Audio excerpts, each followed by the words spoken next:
प्रहरीको आधारभूत समस्या मार्फत आगामी चाहन्छ। गाउँपालिकाका धेरै प्रहरी चौकीहरू आज पनि जीर्ण अवस्थामा छन्।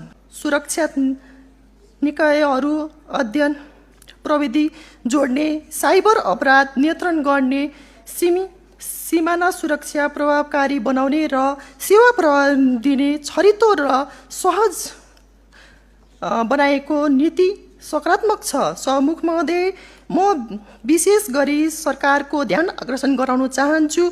प्रहरीको आधारभूत समस्या मार्फत आगामी चाहन्छ। गाउँपालिकाका धेरै प्रहरी चौकीहरू आज पनि जीर्ण अवस्थामा छन्। कतिपय ठाउँमा बस्ने ठाउँ पनि छैन, कतिपय ठाउँमा खाना पकाउने ठाउँ पनि छैन। प्रहरी जनकले 24 घण्टा सेवा प्रयोग गर्छन्। अन्त्यमा खाना पकाउने सम्बन्ध छैन। यस्तो अवस्थामा उनीहरूको तलब भत्ता र सेवा प्रयोग बढाउन आवश्यक छ।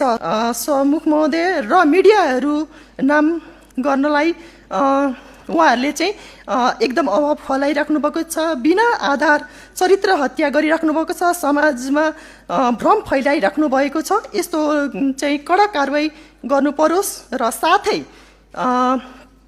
साथै विकासको नाममा QR वा